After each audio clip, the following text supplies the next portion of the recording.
Welcome to Mindset Mentoring for Athletes, Families, and Entrepreneurs. I'm your host, Coach Chuck.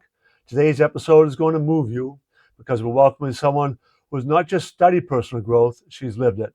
From surviving trauma and emotional abuse to coaching others out of their darkness, Krystal Malinovskii is here to talk about the beauty of facing life's messiness with love and grit and emotional power. So stay tuned for that.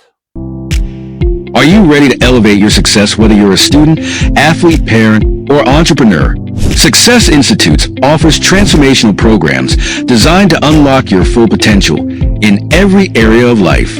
With webinars, masterclasses, and mindset training, we provide cutting-edge techniques to help you master your thinking. It's more than just knowledge. It's a life-changing transformation. Instead of paying thousands for a university course, our programs guide you in building the mental, emotional, and physical habits for true success and confidence.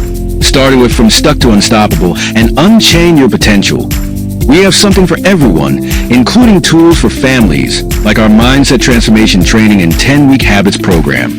Plus, parents receive our book Confidence for Teens, a new chapter for family, free with just shipping and handling, to help guide their teens through personal growth.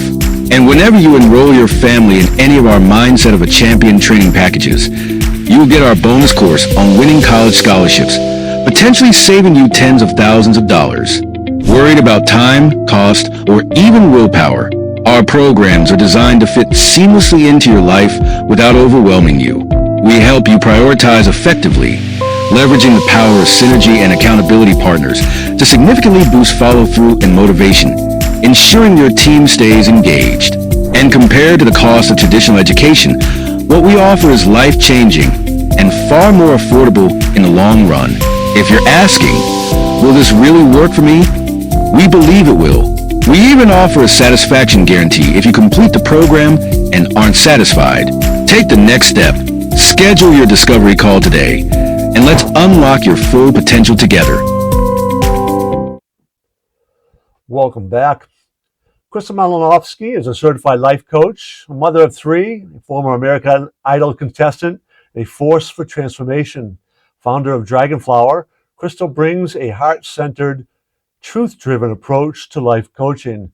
She teaches clients from teens to parents to rewrite their stories, release toxic beliefs, and harness their emotional superpowers. Her own journey through trauma and healing, it's not just inspiring, it's instructive.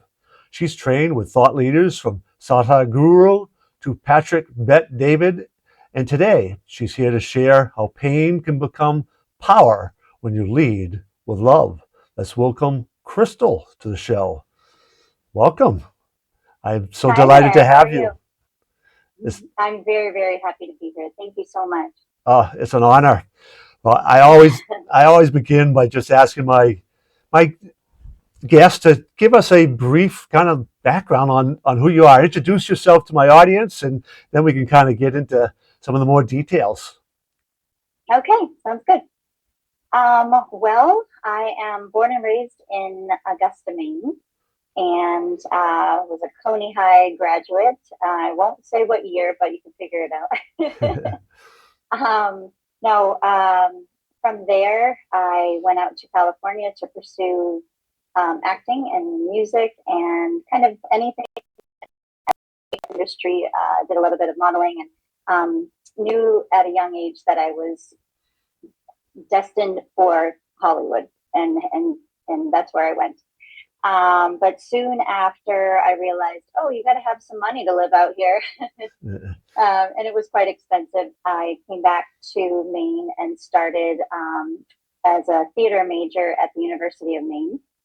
Didn't really have much thought at that time about going into coaching, but I definitely had the heart space for others since I was very young, and went back and forth from Maine to California about 4 times, kind of chasing the dream, doing the American Idol show, which was wonderful, and eventually made it back to Maine around 2007 and met my husband at the time in 2009 and was married in 2012. I gotta think about that for a second.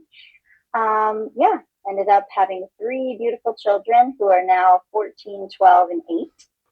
And sadly, our marriage didn't work out, so we divorced in 2022.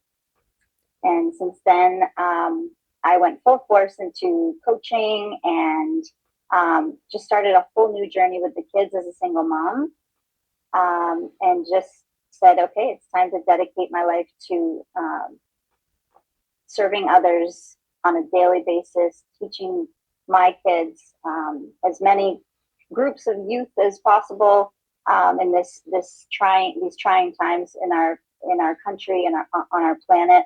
You know, the best way to kind of handle it all and still live daily in the present moment with gratitude and, you know, a smile on your face. Oh, that's wonderful. A couple things there. Obviously, we're going to be talking about mindset and stress and all these things, but I also love this fact of chasing your dream, right? So leaving Augusta, Maine, which for those who don't know, it's the capital of Maine. It's not a really big city or anything, but you're going there and going out to California. Now, right there, there's some mindset there about going after it. And I love that. Can you talk about that for a moment? Like, what did you ever have any like hesitation, or you were like, I'm going for this, quite man? The opposite. Say that again. I said quite the opposite, actually.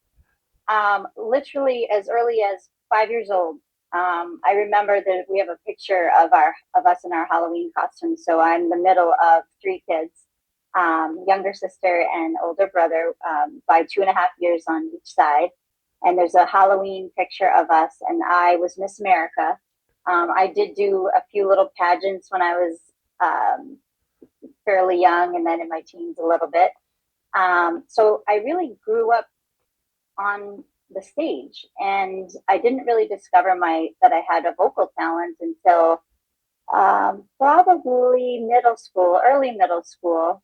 I'm sure I was always singing, but I remember vividly, and this is part of my story, that I always wondered why I was born in the state directly across the country, all the way across to Hollywood, California, where all the stars are and where all the movies are made and the music is made. And I thought, that's where I'm going as soon as I turn 18. I'm going to LA.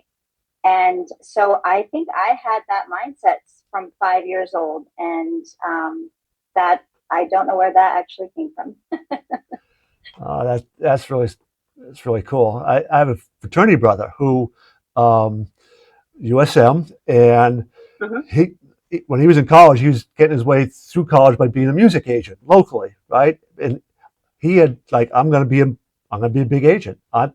That's what I'm going to do. We knew that from the time he started college, and he's a big wig agent out in California who's like some of the biggest music acts that there is. And there was never a doubt in his mind that's what he was going to do. Me, on the other hand, when I went out to California after college, and I graduated from University of Maine, and I had thought I was going to be going into the Navy, and that didn't work out. So I was like, oh, dang, what am I going to do now? And at the same time, Tony Robbins' book, Unlimited Power, my mom had reserved that for us at the library. So I got notice that book had arrived an hour after I got the letter. After reading that, I'm like, I'm going to go to California. I'm going to meet Tony Robbins.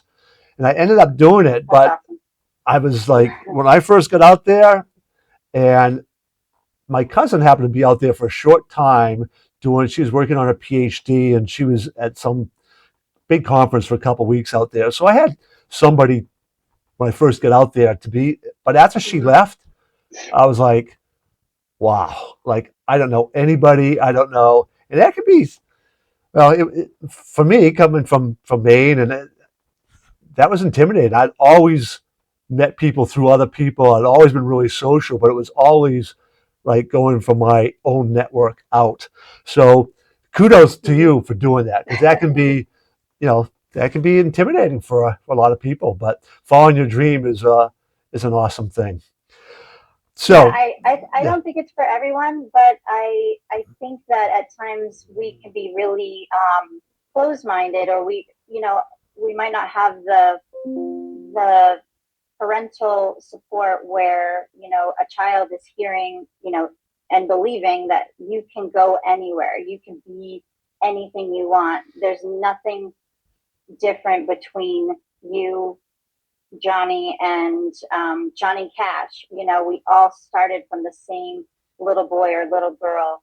And so oftentimes I feel like a lot of people in small towns, they either have big dreams because they are in a space where they're sheltered from the city and culture and diversity and skyscrapers and all of those things. So it's almost like they really only see it in the movies or on television, or they read about it in books, but like that's not a place I could ever go to, or it's not real to them unless someone introduces it, which oftentimes that's a big part of my coaching.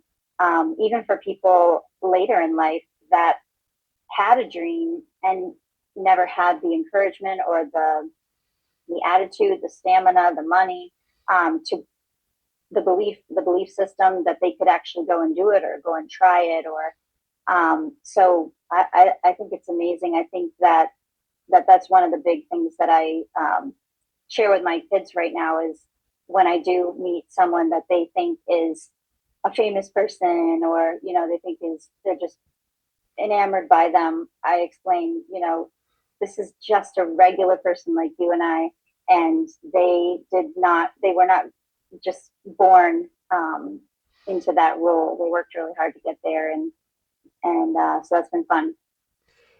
yeah, those are such important lessons, and and to see it right, and to it's the role model thing. It's having that person that you can connect with and go, ah, this person climbed the ladder, or made it. Mm-hmm. So can I, kind of thing. I still remember early in my training, when I studied with Tony Robbins, he had wanted at the time to create a whole series of like videos and stuff of real people who get out of like the inner city or really rural poverty as examples, to like, look, this is somebody who did what you can do. It's the Aspiration Project here in Maine. They tried to do something with that too. Some of the more rural towns of Maine where people don't I don't know, it's the fear, I think, in there, but trying to dream big and believe that they can actually accomplish some really great things. So again, that message, I think, is so incredibly valuable. Now, Yeah, I love Tony Robbins as well.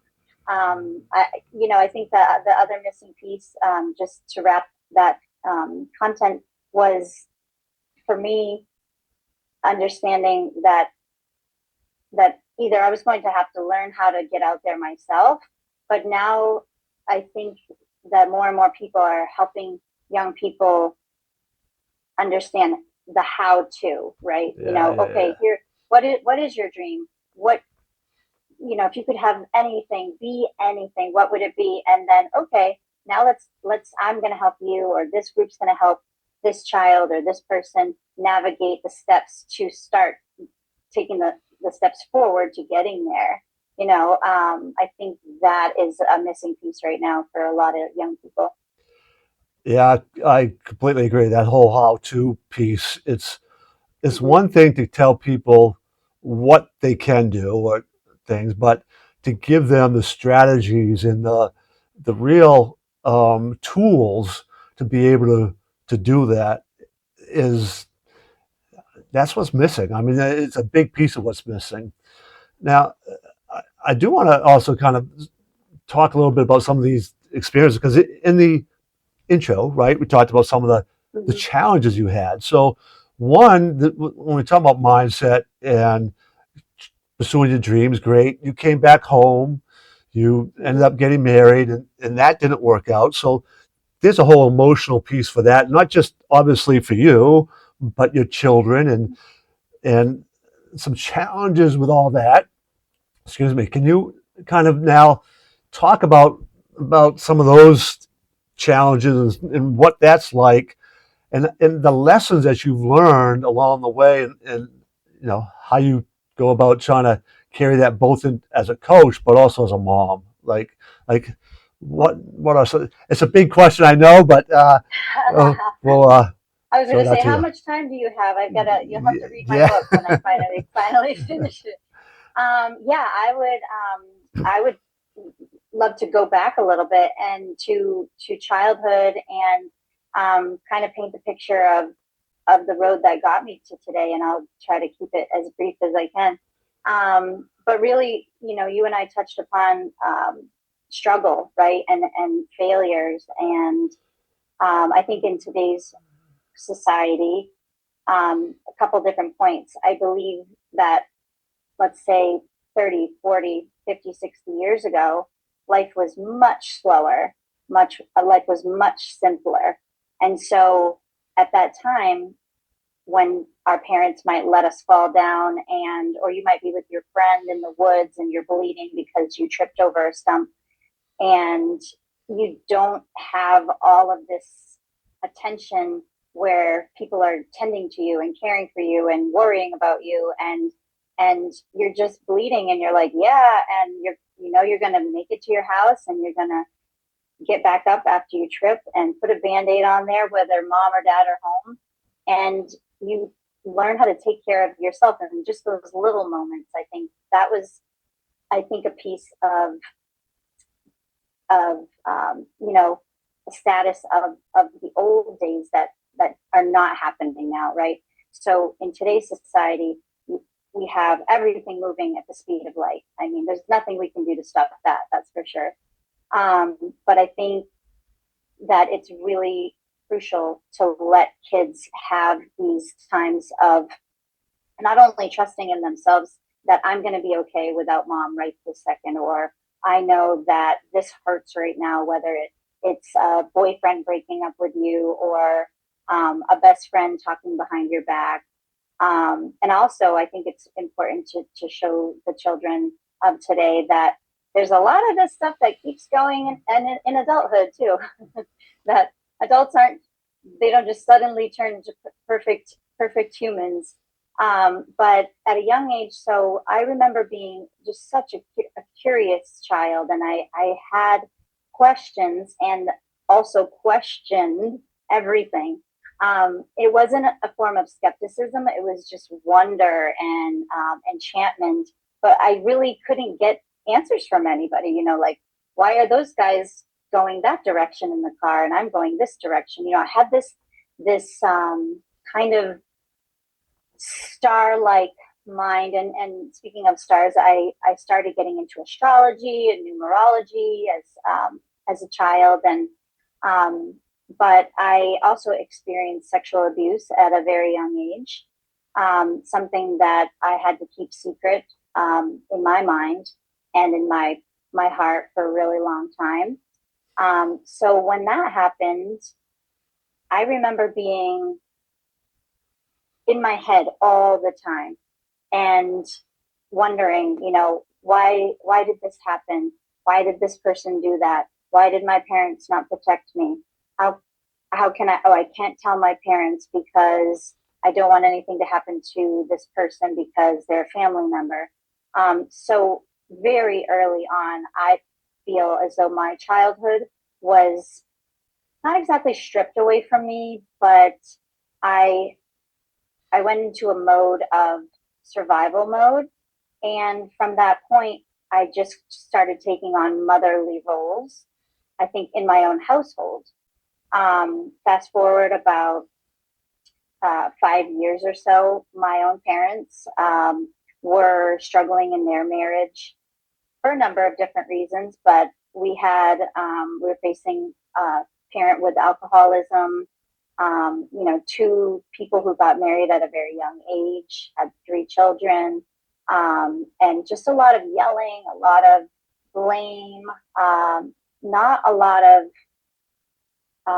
supporting one another through tough times. And I think, again, that if you're not taught as a child or a teen, or even in your adulthood, how to care for each other through those toxic times, it's, at least in my experience, it was something that led to, a breaking of the system, right? Breaking up of the family.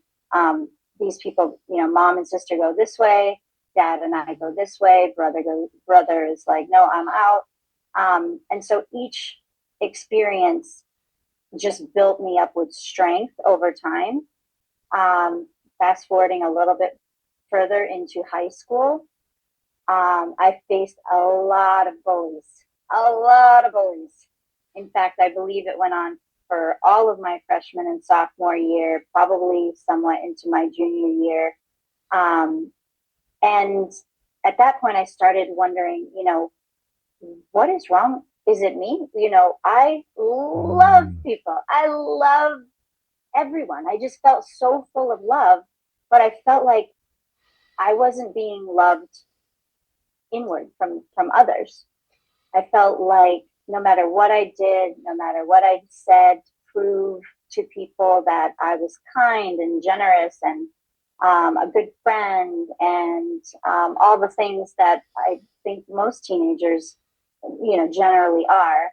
I wondered, why me? Why me? And I think that's what a lot of young people are trying to figure out when they're struggling. And so through that process, again, I just got stronger and stronger, because it is a way of, not deflecting, but surviving the day to day, and realizing at that point, no one is coming to save me right now. I'm waiting, but it's not happening. So I think that maybe in my situation that I was not forced to get to that point of like, hey, resilience, I know I can do this. I know I can do this. Because I think that still took some time. But overall, one of the biggest things, my aha moment was when I was 19. I felt like I was at my rock bottom. Like I was starting to have suicidal thoughts. I thought, I don't know why I was even born. Like, why do I still feel so sad all the time? Why do I feel like nothing is working? Why do I feel alone all the time? Why am I even here? And I ended up attending as a outpatient 2 day a week program at a hospital of sorts for emotional and mental health. Excuse me. And for the first time ever, I was placed in a small group. I think there's about 7 or 8 of us. I looked around and I thought, like, this is brutal. I don't want to be here. I actually don't even really know at this point how I ended up there. But I looked around and I didn't see anybody that looked like me. I saw a young man. Well, I was 19, but I say young man. He was probably about 26, 27 years old. Regular dude, jeans, t-shirt. There's a couple of different women there, all different ages. The oldest being 70 years old, little white-haired lady. And these two particular people stood out to me because I stayed quiet for the first couple of days. After listening to the words that came out of their mouth, I'm not even joking, they were speaking the words as if they were coming out of me. And I was like, what is happening? And instantly, in this first week of this group therapy, group chat program, I realized that even though that's a young man, this is a little old lady. I'm, just coming out of high school, starting college, we're facing the same fears. We're facing the same struggles. We're saying the same things. And instantly I felt like I wanted to go over and hug this lady.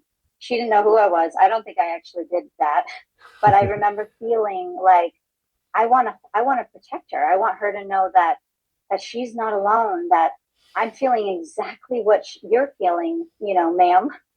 And that was my aha moment. I felt I came to the realization that it doesn't matter who you are, what you look like, and sometimes what you've been through, because pain is pain is pain. And someone interprets their pain in a certain way. And whether I've had, 3, 4, 10, 11 things that I might find I struggled with through my youth, we were all feeling the same thing. And I knew at that point that I I actually felt a weight lifted off of me, that my purpose and meaning was to use what I went through and all of the things that I've experienced to help others. And it really felt like an overnight thing for me at that time. That's a powerful story, and I often we talk about these decision moments in somebody's life, and I've wondered lots of times how some people can go through what you went through, and obviously the sexual abuse and the bullying and all that got you a point where you were considered suicidal thoughts, and that's something that we hear from teens struggling with today. But so many don't have that aha moment. They can't make that decision to go in a different direction. And it fascinates me how, because there's things we can teach them, and that's kind of what I think we're both kind of about, right? We want to teach them some things, but it sounds like it was something inside of you that, and I've always been fascinated like that. Like, what do you think it was somewhere in your background where you were going to be like, no, darn it, and that love that you have for people was able to come out. Do you have like any thoughts on like why you were able to do that with and make that decision where some people they don't, they keep spiraling down? Yeah, absolutely. I think in general, like, you can either look at life as a crapshoot, like I'm just going to wake up every day and see what comes at me, or I can have intention and make some better choices and choose happiness. And of course, this comes with a lot of training, a lot of blowbacks and things like that. But I really think it starts at an early age, right? So when I look to speak with parents and families now, I really believe that instead of sheltering and shielding them from some of the things that are even happening in the world today, we're not preparing them at an early enough age, in my opinion, to handle that little breakup with your middle school boyfriend, or to feel what it's like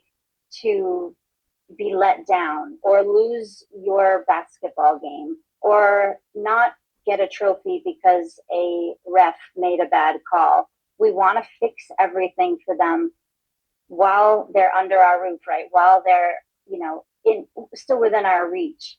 And in my strong opinion, actually, this is hindering generations and large groups of our future, our future adults and these ages of social media and the things that are influencing them instead of the parents. And I think this really touches upon what they might be lacking in the school systems as well.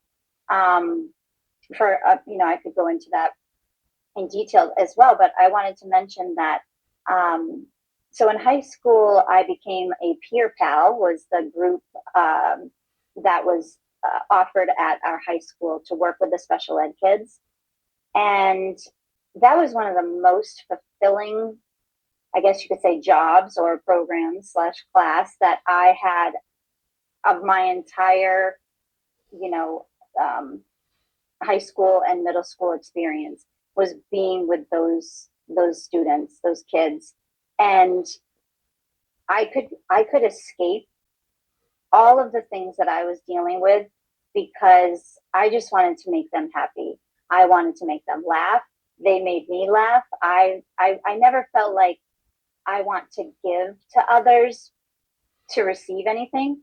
It's always been very natural. And I do think that when we help young people understand how to serve others in any and in any way, be it doing volunteer programs or connecting with seniors at a senior living facility, that it takes the person or the child out of the norm of the things that are just wheeling and ruminating in their heads all day, every day. And I think adults do this too, where they don't know how to control that thought. It just keeps going and going and eating away at them in some way. And then it's the avalanche from that point of, okay, then they didn't get chosen for the varsity team. Then they're being bullied by the next mean girl. Then the audition, that the part and the role that of the show they wanted to be in, they didn't get that. So the things compile for teens, or maybe tweens, could be earlier than teens.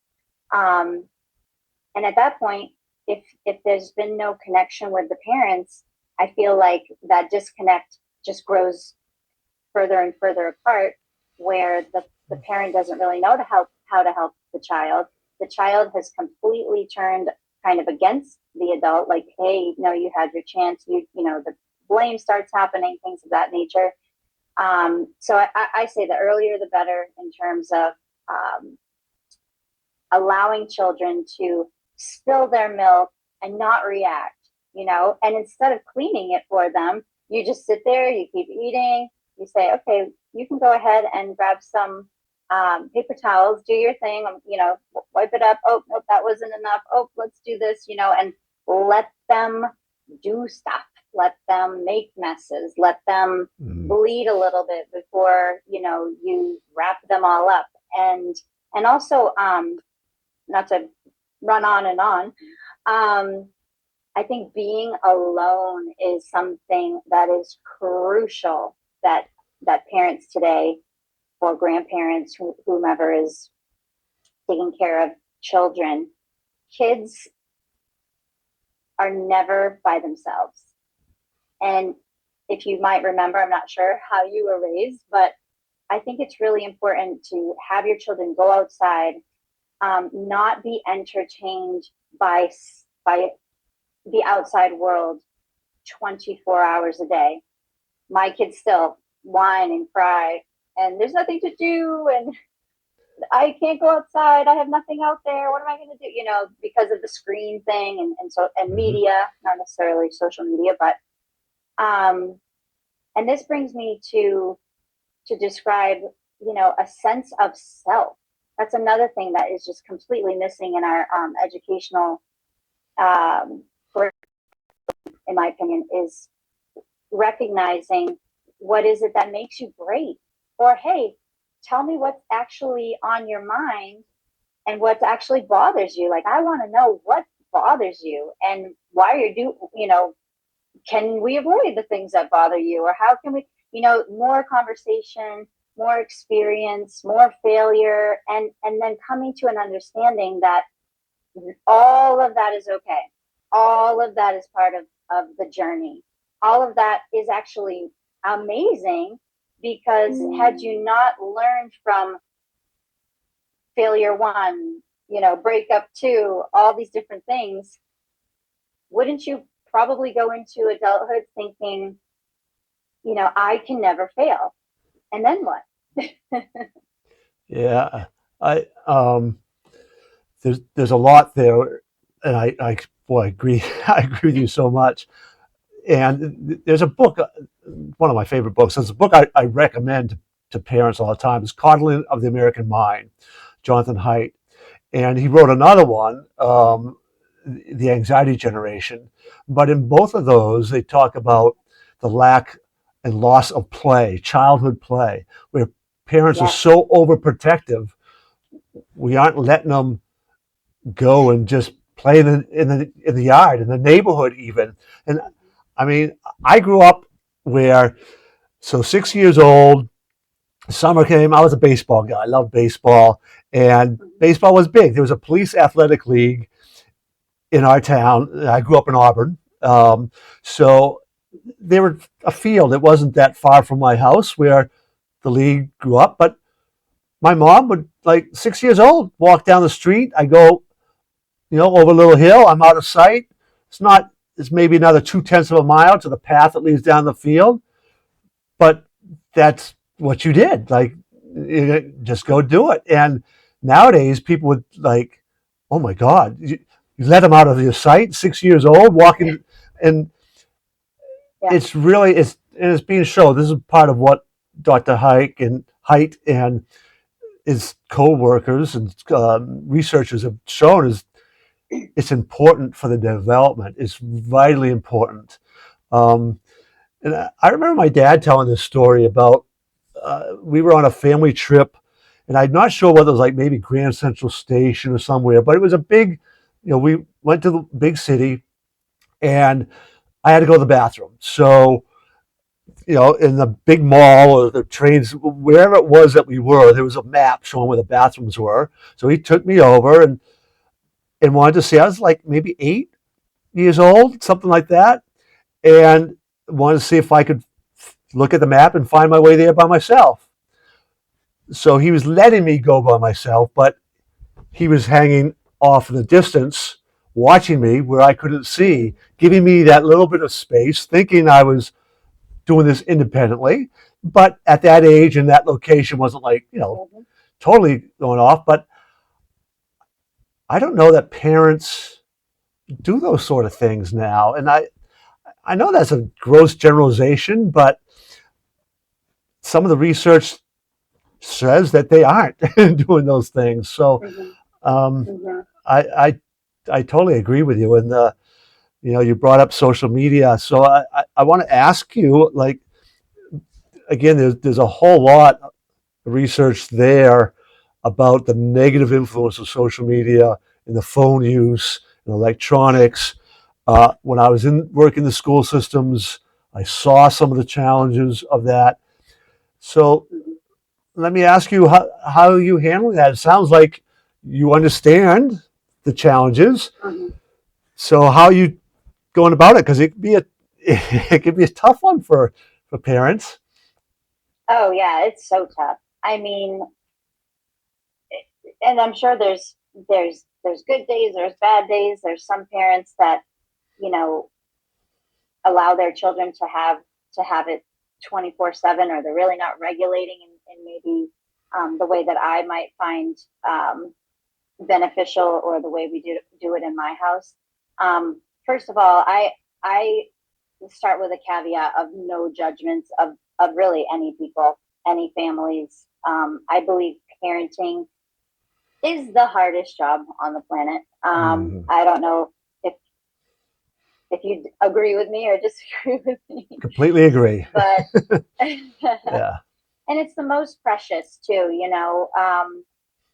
There's so many things that we're not given handbooks for, right? We're not being trained at a young age on how to live uh, financially responsibly. We're not shown the path to a lot of things. But when it comes to parenting, I think it's really personal. So again, no judgments to other parents, and for a number of reasons. One being that I was blessed with the opportunity to stay home with my kiddos for about 10 years before we got divorced. I know that that's very unusual for some families or some homes or demographics. Um, but by the same token, at that time, I thought, oh, I want to work. I need to get out of here. I need Mm, adults. I need, I had my own passions and energy that I felt I was unable to fulfill. But when it comes to, I think what devices and just screens in general have become for most parents is what used to be a pacifier, right? So we all had the binky, yeah. and some parents, you'd go to the grocery store and you'd see, a 4-year-old or 5 or 6-year-old, and they still have the binky in their mouth, and I'm like, oh, geez, that's not good. But I could understand, and I never judged because I don't know what that person's life is like. I don't know what they're going through. I don't know anything about the child. I would never cast a judgment. So um, I think everything needs to be modified in a way that a parent makes a choice of understanding what the device is. Some people, I mean, and I am guilty too. My daughter just turned 8. She's got the 2 older brothers who obviously have had some years on her with devices before she has had hers. And most of us have never played the games that they're playing. So without doing that, how do we truly know what we're even allowing them to sit at sometimes for hours at a time, what they're even looking at? Oh, well, this is Roblox. And I think it took me 4 years to even say that right. Um, but at the end of the day, if we don't actually use it, look over their shoulder every now and then at the beginning. I think that that's kind of an important thing. So we're in this situation, we're kind of stepping it back a little bit. Um, with the 8-year-old, we tried to wait on giving our boys phones until they were 12. So I felt really proud that we made it that long. I do think we were one of the later families in terms of age, where pretty much every other child that my kids went to school with at least had a phone or some style of phone. Maybe it didn't have apps and things per se. But now that I'm a single working mom, my life has changed 1000% in every possible way. So there are times where I rely on it, and there's other times where I think, and I actually explain this to my kiddos, like what I said, what you're holding in your hands right now has so much information that the fact that you're playing the same game over and over and over and over and over, and that's all you're interested in, um, to me is like, come on, guys, let's just Google search anything. So sometimes I'll just say, let's do a like, tell me what's your favorite mountain, or what's your favorite car, like, okay, Ferrari, blah blah blah. So we'll look that up, and who's got that Ferrari, what colors do they come in, how much are they, and I try to expand the screen time into something other than just a video game. And again, I could go on at length with that, but I just wanted to mention also that let's see, I think my oldest at the time was maybe a 6th grader or just after his 6th grade year, where he was playing a game, and he was interacting with, I guess what you would call like possibly an adult pedophile, perhaps. Mm, Long story, I won't go into too much detail, but my son had shared his cell phone number with a player who he thought was a 15 or 14-year-old kid. And this wasn't a kid, and we were able to find out because he was asking him certain questions and then sending him graphic photos to my son's cell phone. That was kind of like the biggest and best wake up call for me. We immediately contacted the local police department. So there's just a lot out there that if Mm-hmm. parents don't get involved and really try to, without saying, oh, I hate this, because I say this all the time, like, oh, this media is burning your brain, it's Yeah. burning all your brain cells. That we try to get involved with them and show that, hey, well, yeah, mommy is on her phone a lot too. And I will explain, like, this is work, or sometimes it's not work. And now as we're getting not closer in age, but as they're getting a little bit older, we have a few more things in common that we find funny, or we'll watch funny cat videos, just like jumping all over the place. And, we try to have a little bit of that time together. So it's not, this is one little human over here sitting by themselves for hours staring at a screen, and one big human over here staring at her screen for hours too. So some integration, some restrictions, and then getting back outside and connecting with reality and nature is big in my family too. All those things are really important. And, you know, I, as you said earlier, parenting is really hard. Like I've made, so many mistakes, right? And Of course. In hindsight, right, my wife and I did pretty well raising our young adult children, but um, it's I've learned, boy, I have learned so much from them, right, from that Mm-hmm. role of a parent. And I think my kids are older than yours, so that what your kids now have to experience, like, is a lot different. Like what they're being opportunity to be exposed to and all. And my oldest, I mean, you said you guys held off on giving them phones, and so my oldest got his first. This is before the smartphones. This is just a flip phone. Mm-hmm. It was high school, and I can still remember him asking in middle school, "Why can't I get a phone?" I'm like, "Why do you need one?" Well, what if after a game I need? And I just kind of looked at him like, Mm-hmm. Charles, and he's like, yeah, yeah, all right. You're at every game. You're like, like you're always there, and or mom was, what have you, right? So, but my youngest, who's just 4 years behind, Mm-hmm. got him earlier because and he got exposed to a lot more earlier, Oh yeah. partly because as as his siblings, and we had four within 4 years. We had twins in there, Wow.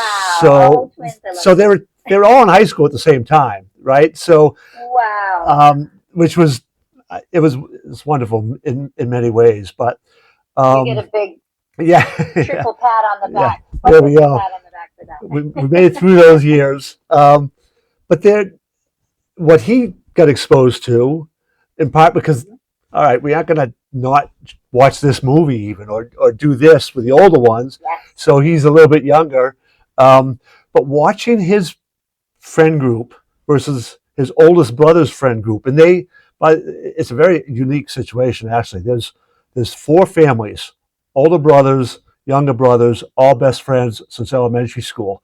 Um, it's really cool, and the families are really tight. They're still friends to this day. So they would Did often you be say out. you had all boys? Sorry to Yeah, interrupt well, you. so I have one daughter, middle Oh, one daughter, daughter. Okay.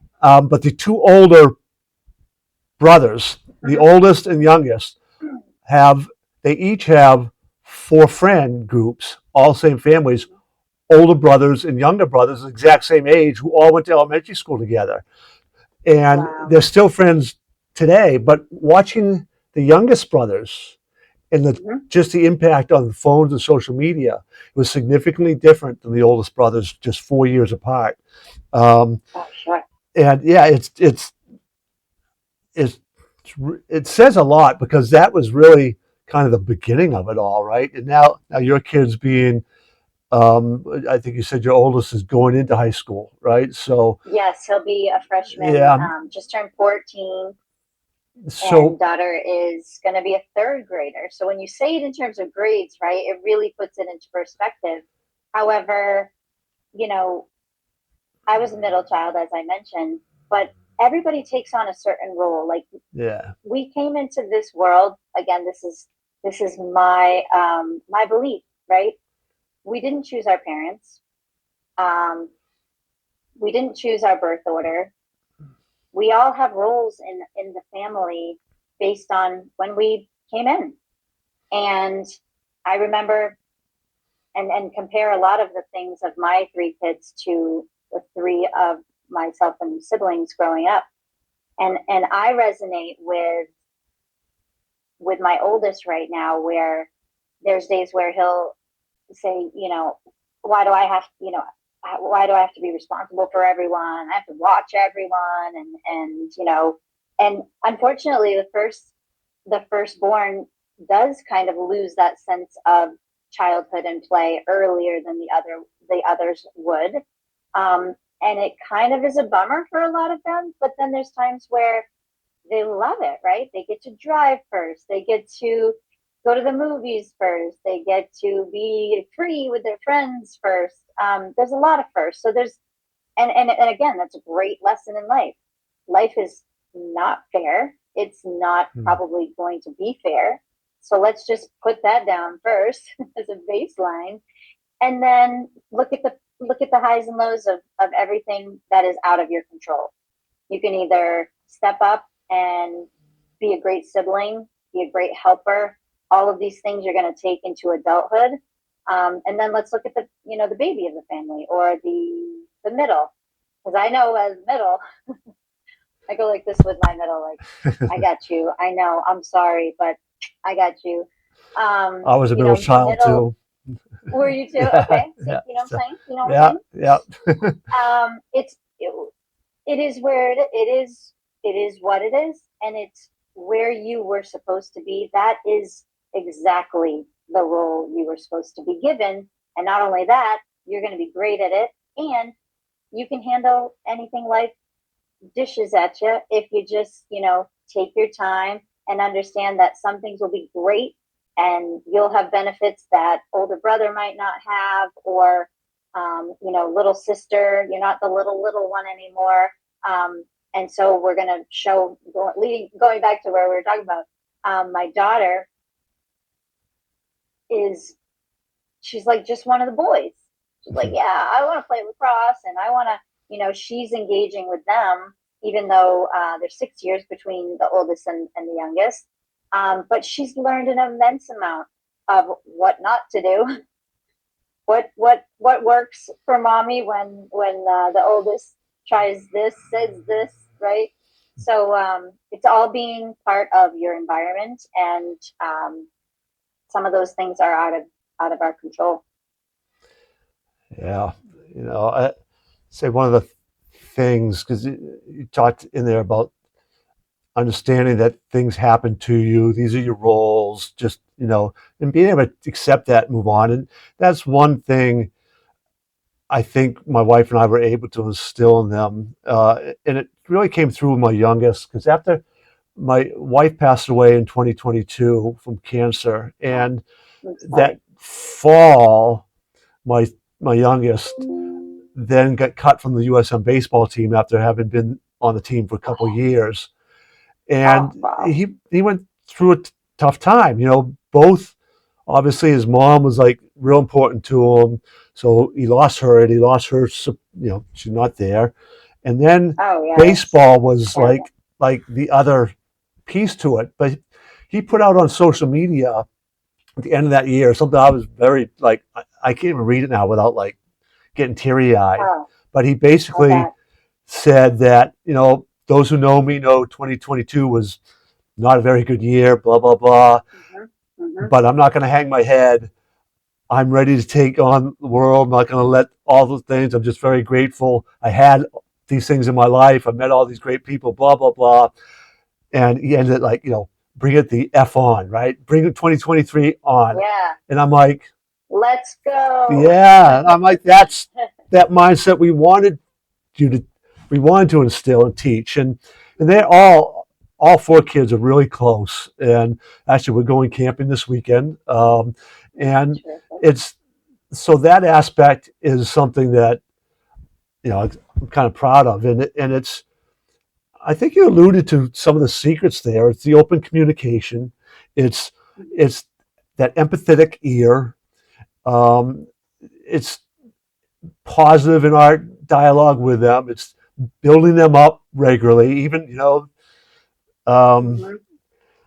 even some of those challenging moments when like you did what, like what, those sort of things, and um, but it's all again like it's don't want to judge other people, but they're principles that I really think need to get instilled and taught, Sure. and and um, societally, I'm not sure we're doing a good job of that anymore. And I just looked at the clock too. You and I could probably keep going on and on. Yes, Um, I knew that was going to uh, happen. I want to kind of wrap this up, but Yeah. I'm trying to think. The other question I wanted to ask you related to this, and it's another big one. So uh, I'll ask it I'm ready. anyways, if we can say. But as a single mom and the parenting, like, how does that work when you have them part of the time, the sharing, and then how aligned are you and your ex with what you want to instill in those things? Mm-hmm. And because that can be, that can be a challenge too. Can you um, Oh, yeah. kind of kind of Bring talk it. about Bring it. in the I don't know. I'll let Yeah. you go with it. However long it takes Okay. you, we'll just go with it. We'll kind of wrap up with that question. But I know that's another Okay. big one. Yeah. Oh my gosh. And there's so many things that I love to share with people. So many, I want to go back again to a couple things. So I think the basis of your life has to be your authentic self. So I really think we're never really raised as young people, if saying, okay, who are you, and what do you want to say, and what are you thinking, and sharing that with others. We're kind of taught, you know, um, about the core values, right? Like, be respectful, sit up in your chair, do your studies, stay off your screen, all these things that we shouldn't do, right? Okay, don't do this, don't do this, don't do this. And then you're not really praised that often of the great things, or, you know, bringing in like comedy and laughter and being silly and looking stupid and falling down and just being whoever it is that is your authentic self. And so I really hone in on that for adults too, because in coming together with, say, your life partner or in a marriage, one thing that I learned, I guess, through experience, but also before my marriage, is that just because we plan something or we have an intention of forever, there is no guarantee that there's going to be a tomorrow, right? We have to look at life in a bigger realm of, hey, I'm going to do my best today. I'm going to work as hard as I can because I hopefully love what I do, and because I care about the people that I'm supporting, or because my mom needs me to step up today. And all of the roles in which we go about our life, right, at every age, and look at it like, so when it comes to marriage and relationships, is, I think, embracing and having an admiration of life in general, an appreciation and gratitude that I woke up today. The sun is actually shining. Sometimes it's not, but but having these little bits, these little wins, helps you understand that whatever I'm going to bring to the table in a marriage or in a relationship, or say you're fighting with your senior or elderly mother, or your teenage son, because you think, I can't, I don't know what they're going through, I can't resonate with them, I'm changing or they're changing. The fact is that everything can change, everything is changing. But when two people set out on the road together in life, if you don't have the open heart and open mindset of allowing your partner or even yourself to have acceptance for how this person might change. And this is where we started a little bit of the discussing the different struggles that we have. Like I used to say to my kid's father, I would say, if we can't, this is when we were really trying, like, hey, what is it that like is causing all these differences and troubles and things like that? If we can't get through this, what happens when we lose one of our parents, or someone falls ill with a disease, or it's that foundation early, if you can really get that solid to enable those bigger challenges that are going to come no matter what, right? Those are going to come. They're going to really be shitty, I'll say that, if I may. And as long as you're a truth teller and you're living your authentic life by being yourself and speaking your truths, that will at least help in a way where your partner's not saying, well, that's not who I thought I married. You're not the person I married. You can say, hey, you know what? I am me. I would love to be embraced and loved for the person I am for the rest of my life. But it doesn't mean that we're always going to match along the same wavelength. And it's not about, well, he's growing faster than me, or she has more money than I do, or she's with the kids more. It's just about having compromise and allowing those changes to take place in the hopes that they still remain aligned on whether it's your core values, your family decisions, where you want to live. There's a lot of things that people can change their mind on 10 years from now, 20 years from now. And that it's okay to separate and walk a different path at a certain break. You get to a breaking point. At times you kind of think, well, do I stay with this person and stay unhappy? Am I making this person unhappy? We both seem absolutely miserable, just speaking generally too, right?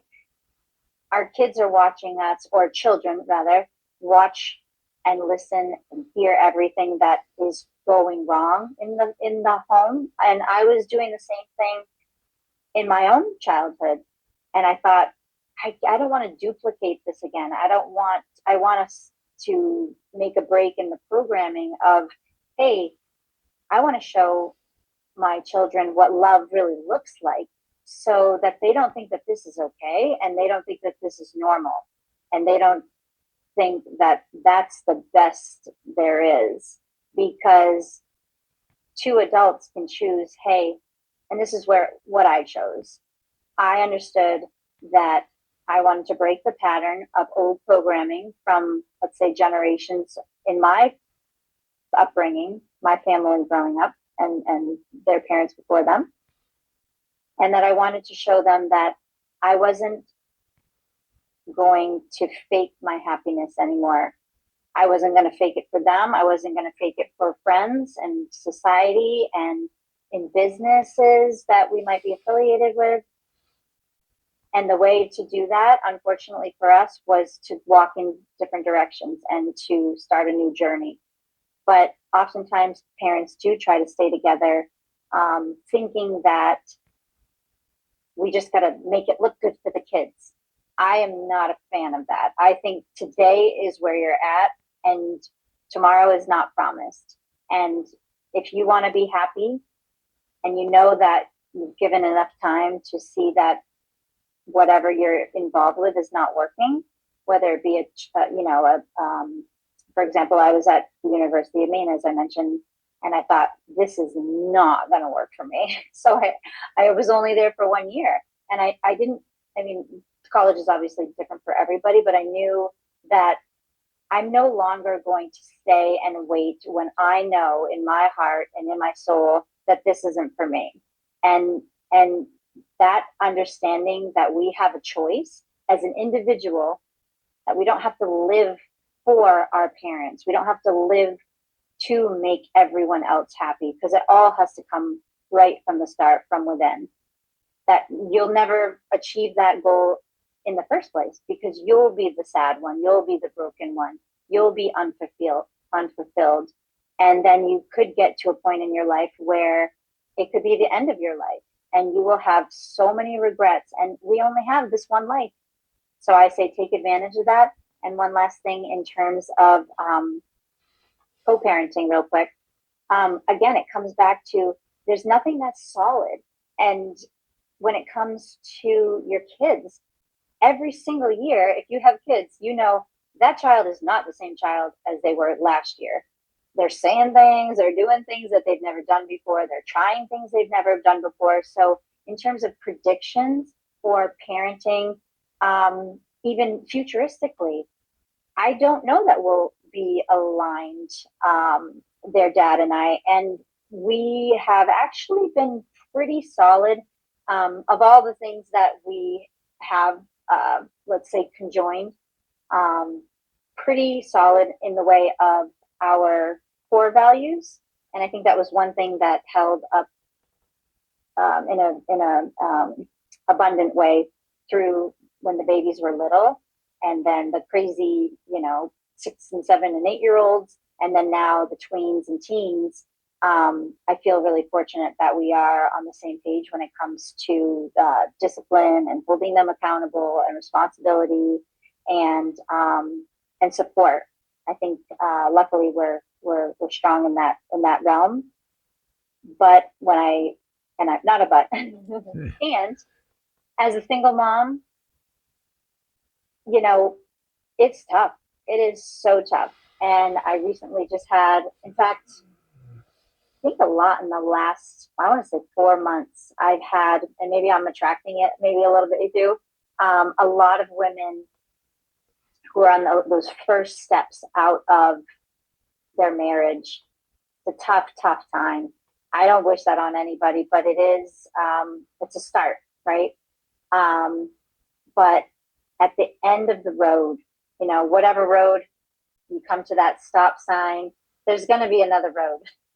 It doesn't just get to a point where you're like, okay, I'm gonna achieve success. I'm gonna do this and do this and do this, and then I can stop working, or stop suffering, or stop caring. Or that's all part of the journey. And when you can embrace that and understand that you can actually love that too, right? You can actually love the process, and grow and share that with others, and lean on others, and support others, and have others lean on you. I don't know. I just feel so grateful for everything in my life. And I think that allows me, helps me to show others how to do that too. It's not easy. But it's not supposed to be easy. No, right, exactly. And I love the words you just used, that gratefulness, right? That's such a huge piece. And if more people can learn how to do that, it can really help with so many challenges. They can.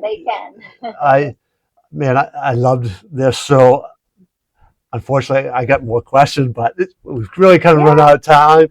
So thank you for joining me today, and really appreciate it. I know my audience will get a lot out of it, and it was wonderful. Appreciate it.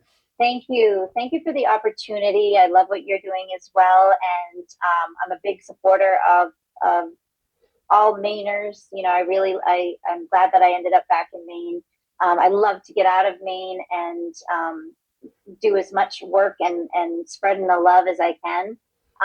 But let's definitely do this again. I would love that. Awesome. And real quickly, if people want to get in touch with you, Dragonflower is the name of your business. Is there a one good way to get in touch with you? I know you're on Instagram and LinkedIn, but is there any specific way if somebody wants to get in touch with you? Sure. So my main website at the moment, for all things, connection, is the dragonflowerplaces.com. That's an easy way to get a hold of me.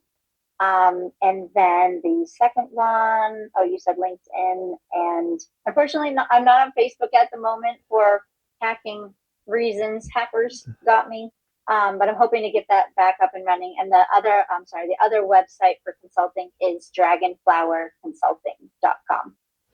Awesome. And we'll make sure that link gets into the description too when we put this out. So thank you very much, and look forward to having another conversation in the future. Absolutely. I appreciate you. Have a wonderful day. Yes. Well, I don't know about all of you, but I got a whole lot out of that. It was a wonderful conversation with Krystal. And as always, I'm encouraging people, anybody who has any questions about their own, where you're at within your own life and goals, your children, concerns about maybe mental health or stress, I encourage you to reach out. I'm also looking to try to get more and more contacts, schools. There's so much we can do within schools. So anybody who is a school administrator, a parent, right, in a school system, would love to see more work around mindset brought into schools. Encourage you to reach out to me, coachchuck360.com. It's coachchuck360.com. And you can schedule a discovery call, and we can have a conversation, what your goals are, what you're thinking. There's lots of different ways that we maybe can connect, think about some partnerships. I'm open to all of it. Love having conversations with people. So once again, coachchuck360.com.